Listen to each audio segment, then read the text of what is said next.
बच्चों ये कोई बिदअत नहीं है, ये सुन्नत करीमा है।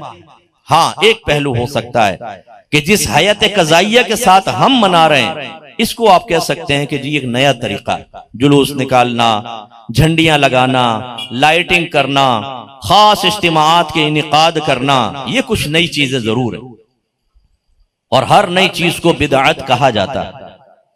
लेकिन ये भी हमने सहाबा किराम अलैहिम रिदवान से सीखा। याद रखें कि बिदअत वो चीज है कि नबी करीम सल्लल्लाहु अलैहि वसल्लम की हयात तय्यबा के बाद जो कुछ दीन या दुनिया में नया काम पैदा हुआ उसको बिदअत कहा जाता। लिहाजा जब तक नबी करीम हयात रहे हर चीज सुन्नत, लेकिन जब सरकार वफात पा गए तो फिर बिदअत का आगाज हुआ। अब पहले मैं आपसे क्वेश्चन करता हूं, बहुत गौर से इस पॉइंट को समझिएगा। ये बताएं, शरई अहकाम के मुकल्लफ या उनको पूरा करने के जिम्मेदार सिर्फ हम हैं या सहाबे किराम भी थे? बोलिए। चोरी करना हमारे लिए हराम, सहाबे किराम के लिए क्या थी? हराम। जिना हमारे लिए हराम तो सहाबा के लिए हराम। सूद खाना हमारे लिए हराम तो सहाबा के लिए। तो बिदअत हमारे लिए हराम तो सहाबा के लिए नाजायज ही होनी चाहिए ना। और बिदअत क्या है? वो काम जो नबी करीम के दौर में नहीं, बाद में इजाद हुआ। लेकिन हम ये देखते हैं कि सिद्दीक अकबर रज़ी अल्लाह ताला अन्हु ने कुरान को जमा किया एक किताबी शक्ल में, और ये काम सरकार ने नहीं किया, ना इसका हुक्म दिया, बल्कि यही बात हजरत सिद्दीक अकबर ने उमर फारूक की रिक्वेस्ट पर कही थी। जब मुसैलमा कज़्ज़ाब से जिहाद हुआ और बहुत सारे हाफिज सहाबा शहीद हुए तो उमर फारूक अबू बकर सिद्दीक रज़ी अल्लाह ताला अन्हु की खिदमत में हाजिर हुए कि हुजूर अगर इसी तेजी के साथ हुफ्फाज सहाबा शहीद होते रहे तो कुरान की हिफाजत का मामला खतरे में पड़ जाएगा, लिहाजा आप इसको किताबी शक्ल में जमा करें। क्योंकि पहले जैसे जैसे वही नाजिल होती, मसलन 10 सहाबा बैठे, सरकार उनको कुरान लिखवा देते थे। फिर सरकार कहीं और गए, 5 सहाबा साथ हैं, नए सहाबा, एक आयत वहां नाजिल हुई, उनको लिखवा दी। फिर वो आपस में शेयर करते थे और फिर सहाबा जमा करके याद कर लिया करते थे, लेकिन एक किताबी शक्ल में नहीं थी। किसी ने दरख्त की छाल पर लिखा, किसी ने ऊंट की हड्डी पे लिखा, किसी ने पत्थर पे लिखा, किसी ने खाल के ऊपर लिखा, महफूज। अब जब उमर फारूक रज़ी अल्लाह ताला ने रिक्वेस्ट की, सिद्दीक अकबर ने यही जुमला कहा, ए उमर, जो काम अल्लाह के नबी ने नहीं किया मैं कैसे कर सकता हूं। यही इशारा करता है कि सहाबा के दौर में भी नया काम बिदअत जरूर था। इसीलिए हज़रत सिद्दीक अकबर ने इरशाद फरमाया, मैं वो काम कैसे कर सकता हूं जो अल्लाह के नबी ने किया। लेकिन जब उमर फारूक रज़ी अल्लाह ताला अन्हु का इसरार हुआ तो सिद्दीक अकबर इस पर राजी हो गए और कुरान जमा किया। लिहाजा इससे नतीजा निकला कि वो बिदअत जरूर था, लेकिन बुरी बिदअत नहीं बल्कि एक अच्छी बिदअत थी, क्योंकि उसमें दीन का फायदा था। फिर उमर फारूक रज़ी अल्लाह ताला अन्हु ने तरावी की जमात बाकायदा कायम फरमाई, वरना सब अलग-अलग पढ़ते थे। एक दफा आप मस्जिद में गए, कोई यहाँ तरावी पढ़ रहा है, कोई वहां पढ़ रहा है, कोई वहां पढ़ रहा है, कहीं एक इमाम बन गया है, 2-4 आदमी उसके पीछे पढ़ रहे हैं, तो आपने फरमाया मैं चाहता हूं कि सब लोगों को एक इमाम के पीछे मुज्तमे कर दूं। लिहाजा आपने हुक्म फरमाया, तरावी जमात से स्टार्ट हुई, आप देर से पहुंचे। जब आपने उसको देखा तो फरमाया, निअमतिल बिदअतु हाज़िही, ये क्या ही अच्छी बिदअत है। बिदअत को फरमा रहे हैं क्या ही अच्छी है, इसका मतलब हर बिदअत बुरी नहीं होती। इसी तरह नबी करीम सल्लल्लाहु अलैहि वसल्लम ने फरमाया कि अल्लाह की बंदियों को मस्जिद में आने से मत रोको। औरतों पर वाजिब था जमात से नमाज पढ़ना, वो आती थी सरकार के दौर में, सिद्दीक अकबर के जमाने में, लेकिन उमर फारूक रज़ी अल्लाह ताला अन्हु ने औरतों को रोक दिया, अब तुम नहीं आओ। ये नया काम था कि नहीं था?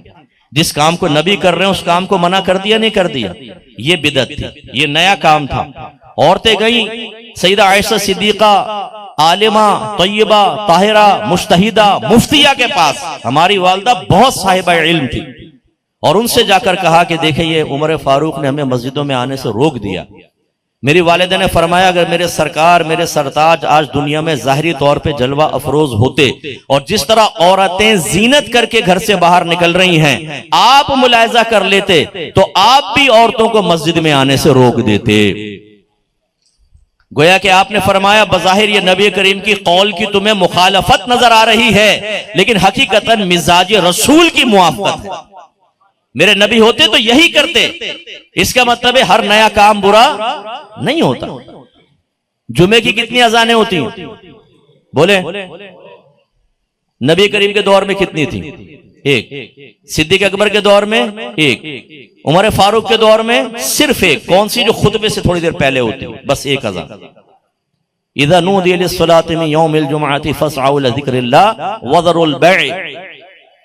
जब अजान दी जाए, जुमे की अजान दी जाए, तो तमाम मामला छोड़ दो, बै वगैरह छोड़ दो और साई इलल जुमा करो, फौरन जुमे की तरफ आओ। जब उस्मान गनी का दौर आया तो मदीना फैल गया और बाजार मदीने से बाहर चला गया। बाद वक़्त अजान की आवाज सही ना पहुंचती, या पहुंचती तो लोग जब तैयारी कर आते तो देर हो जाया करती।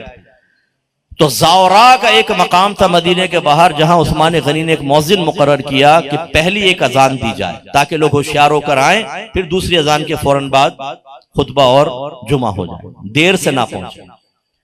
आज देखें ये पहली अजान हर जगह दी जा रही है, ये सहाबा किराम का तरीका।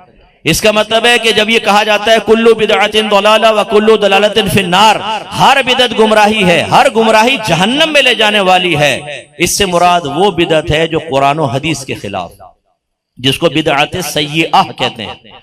और अगर कोई ऐसा नया काम ईजाद करे जिससे दीन को तक़वियत मिले, मोहब्बत रसूल में इजाफा हो, सवाब में इजाफा हो, लोग दीन के करीब आए, दीन की तरगीब हासिल हो, और वो सरकार के दौर में नहीं था। बिदअत ये भी है, लेकिन इसको बिदअत हसना कहा जाएगा। बिदअत सय्यिअह पर आमिल जहन्नम में जाएगा, और बिदअत हसना पर अमल करने वाला इंशाअल्लाह दरजात की बुलंदी पाएगा, अल्लाह राजी हुआ तो जन्नत में भी जाएगा। अब हम आपको अर्ज करते हैं, और ये ज़हन में रख लीजिएगा कि आज के दौर में कोई भी बिदअत से महफूज नहीं। जो ये मशीन गन लेके बैठा हुआ है, काफिर मुशरिक बिदअती, काफिर मुशरिक बिदअती, दायरे अदब में रहकर, बिल्कुल आप उससे ये वाले क्वेश्चन कर लीजिएगा। गुंबद और मीनार पहले मस्जिदों में नहीं था, चार सरकार के ना दौर में, ना चारों खुलफा के दौर में, ये बाद की ईजाद है। मस्जिदें खाली हुआ करती थी, गुंबद और मीनार नहीं थे। बाद में फुकहा ने कहा कि भाई जो मुसाफिर आते हैं उन्हें पता ही नहीं चलता कि घर कौन सा और मस्जिद कौन सी, जब तक अजान ना हो, तो कोई एक अलामत होनी चाहिए कि दूर से देख के जान जाए कि ये मस्जिद है। तो गुंबद और मीनार बनना शुरू हुए। कोई मस्जिद किसी मकतबे फिक्र की गुंबद मीनार से खाली है?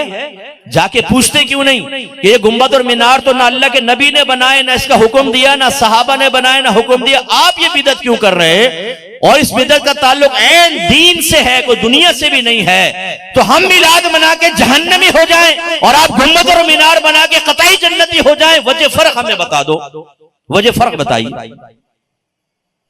6 कलमे, ईमान मुफस्सल, ईमान मुजमल, सब बात की ईजाद। कुरान पाक को किताबी शक्ल में बाद में, और इसके एराब, वफ के निशानात, आयात के निशानात सब बाद में। सिपारों के नाम ये अल्लाह की तरफ से नहीं है। एक लफ्ज होता है तौफीक, एक होता है तौकीफ। तौफीक का मतलब होता है असबाब खैर को किसी की तरफ मुतवज्जे कर देना, अल्लाह की तरफ से असबाब खैर को मुतवज्जे कर देना। अगर मैं आपसे कहता हूं आइए नमाज पढ़ें, तो ये खैर का एक सबब मुतवज्जे हुआ, हम कहेंगे आपको तौफीक मिली है। तो मेरे बाज भाई कहते हैं जब नमाज का कहना कि यार नमाज पढ़ लो, कहते हैं जब अल्लाह की तौफीक होगी तो पढ़ लेंगे। तो भाई तौफीक किसी फरिश्ते का नाम नहीं है कि वो आपके पास आकर गए कि हुजूर नमाज का टाइम हो गया है, हुक्म फरमाए तो आपको वुजू खाने तक पहुंचा दूं और उठा के वहां पहुंचा दें, फिर आप यूं बैठे रहें, आपका मुंह भी धो दे पप्पू का और हाथ भी धोएं, वुजू करवाएं, फिर लाके मुसल्ले पे खड़ा कर दें कि अब इतना तो आप कर दें कि नमाज पढ़ लें। ये तौफीक तो आपको क़यामत तक नहीं मिलने वाली। और एक होता है तौकीफ। तौकीफ का मतलब होता है अल्लाह की तरफ से होना। सूरतों के नाम सब तौकीफी हैं, अल्लाह की तरफ से, लेकिन सिपारों की तकसीम और सिपारों के नाम ये इंसानों का कमाल है, अल्लाह तबारक व तआला की तरफ से नहीं है। आला हजरत से जब पूछा गया कि 30 सिपारों की तकसीम कुरान में किसने की और किसने इसका नाम रखा, और कहते हैं हम ये देखते हैं कि पूरी सूरत खत्म हो रही होती है, सिर्फ एक लाइन उसकी रह जाती है, वो अगले सिपारे में डाल दी, उससे पहले नहीं। ये तकसीम किसने की? फरमाया किसी नामालूम शख्स का कारनामा है। फतावा रज़वी में उठा के पढ़े, ये तकसीम किसी ने की। आज जिस भी मकतबे फिक्र से कुरान छप रहा है, किसी भी प्रिंटिंग प्रेस से देख ले, 30 सिपारों के अंदर ही छप रहा है। ये बिदअत किसने इजाद की? क्यों चल रही है बिदअत? मस्जिदों के अंदर जमात के औकात मखसूस हैं कि नहीं? फजर इतने बजे, जोहर, असर, मगरिब, इशा, ईद, जुमा।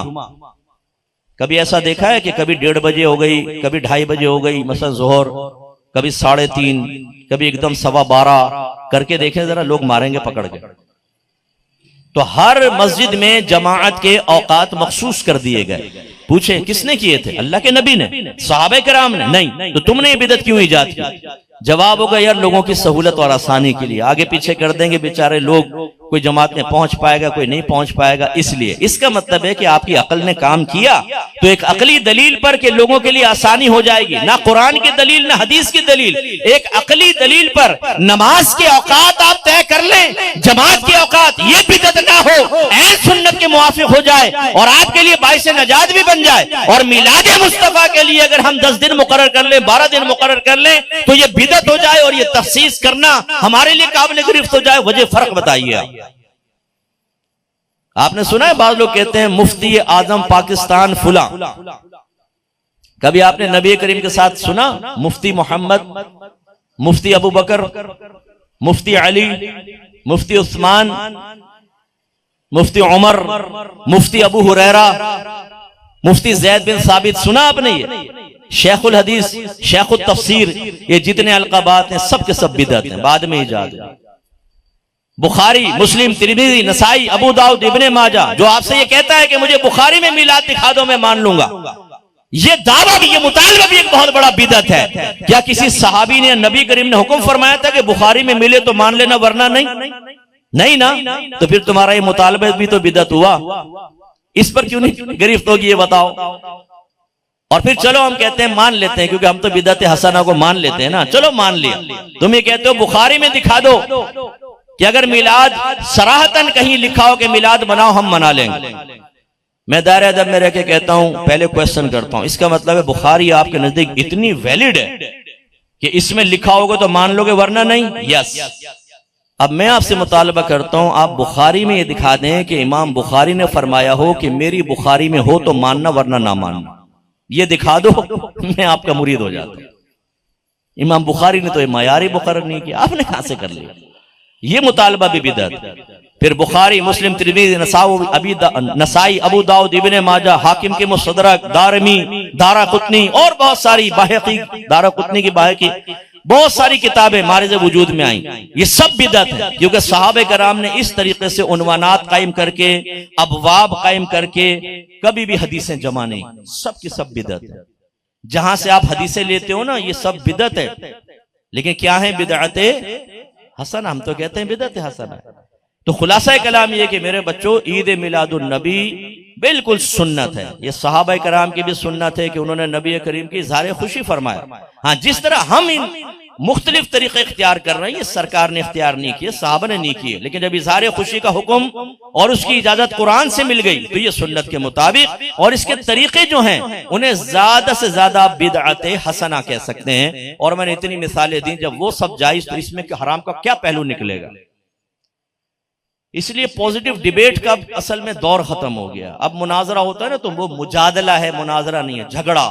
जो जितना चीखे, जो जितना चिल्लाए वो गालिब। एक साहब तो मुनाजरा हारने लगे, उनके लोगों ने कहा ले भाई बड़ी बेइज्जती होगी, मुनाजरा हार जाएंगे, सामने वाले के दलाइल बड़े कवि, कुरान हदीसें पढ़े हो। तो इन्होंने जैसी देखा फौरन उस आदमी को कंधे पर उठा लिया। इमाम साहब थे मस्जिद के, जीत गए, जीत गए, जीत गए, जीत गए। वो सामने ना कह रहा जीत गए, बाहर निकल के रोडों पे निकले, लोगों ने फूलों के हार डाल दिए, माशाल्लाह जी मुबारक हो, मुबारक हो। अगले दिन सारे इलाके में पोस्टर लगा दिए, हजरत ने मुनाजरा जीत लिया। अब तो ये सब हो रहा है कि कोई हारे ही तो उसको जितवा देते, कोई हार कबूल करने के लिए तैयार नहीं। लेकिन अगर पॉजिटिव डिबेट हो, काश कभी हो जाए, काश कभी हो जाए, इंशाल्लाह आप देखें आपके उलमाए अहले सुन्नत ही अल्लाह की अता से उसके इज़्न से गालिब आएंगे। हमारे दलाइल इतने कवी हैं अल्हम्दुलिल्लाह। ये जो चूंकि डिबेट तो होती नहीं ना, हर एक को मौका मिल जाता है, वो ऐसा बयान करता है जैसे हम तो सब जहन्नमी हैं। हालांकि मेरे आका ने वाज़ेह तौर पर इरशाद फरमाया, ला तज्तमिउ उम्मती अला दलाला, ला तज्तमिउ उम्मती अला दलाला, मेरी उम्मत कभी गुमराही पर जमा नहीं होगी। यानी सिंपल मेजॉरिटी हमेशा हक पर कायम रहेगी। इत्तबिउ सवादल आज़म मन शज़्ज़ शुज़्ज़ फिन्नार, बड़ी जमात की पैरवी करो, जो जमात से अलहदा हुआ वो जहन्नम में अलहदा किया गया। पूरी दुनिया में अल्हम्दुलिल्लाह अहले सुन्नत व जमात सिंपल मेजोरिटी के अंदर है और क़यामत तक बाकी रहेंगे इंशाअल्लाह। जितने अल्लाह के वली आए हैं सब के सब अहले सुन्नत के अंदर आए अल्हम्दुलिल्लाह। हमेशा हमारी तादाद हमेशा गालिब रही और इंशाअल्लाह क़यामत तक गालिब रहेगी अल्लाह की अता से। और आखिरी एक हदीस सुना के बस फिर मैं दूसरे पहलू की तरफ आ रहा हूं। मुस्नद इमाम अहमद बिन हम्बल की रिवायत है, वमा रआउल मुमिनून हसनन फहुवा इंदल्लाहि हसनुन, जो मोमिनीन के नजदीक अच्छा है वो अल्लाह के नजदीक भी अच्छा है। इसकी तफसीर शरह क्या है कि अगर उलमा मुफ्तियान किराम और उनसे वाबस्ता अवाम की मेजॉरिटी अगर किसी चीज को इख्तियार करते हैं, अगर किसी चीज को अच्छा कहते हैं, तो ये इस बात की अलामत और दलील है कि वो चीज अल्लाह की बारगाह में भी मकबूल और अच्छी है। वजह क्या है? वही हदीस में ला लें, ला तज्तमी उम्मती अला दलाला, मेरी उम्मत कभी गुमराही पर जमा नहीं होगी। उम्मत से मुराद मेजॉरिटी, कभी गुमराही पर जमा नहीं होगी। इसका मतलब है जब मेजॉरिटी गुमराही पर जमा नहीं होगी, और दूसरे मकाम पर फरमाया जो मोमिनीन के नजदीक अच्छा है वो अल्लाह के नजदीक भी अच्छा है। इसका मतलब है अल्लाह ताला मेजॉरिटी को हमेशा उस काम की ही तौफीक देगा जो अल्लाह की बारगाह में अच्छा है। तो अल्हम्दुलिल्लाह पूरी दुनिया में मिलाद मुस्तफा मनाया जा रहा है, पूरी दुनिया के अंदर हर एक मना रहा है। और इंशाअल्लाह आप देखें आगे और पॉजिटिव तब्दीलियां आने वाली, हर जगह मिलाद मनाया जाएगा और आप ये वाज़े हो जाएगा कि मेजॉरिटी मुसलमानों की इसको मना रही है। तो जो मोमिनीन के नजदीक अच्छा वो अल्लाह के नजदीक भी अच्छा है। तो जो इसकी मुखालफत करे वो अल्लाह के नजदीक अच्छे की मुखालफत करता है। तो फिर बताएं मिलाद मनाने वाला काबिल गिरफ्त होगा कि मुखालफत करने वाला काबिल गिरफ्त होगा? फैसला खुद कर ले।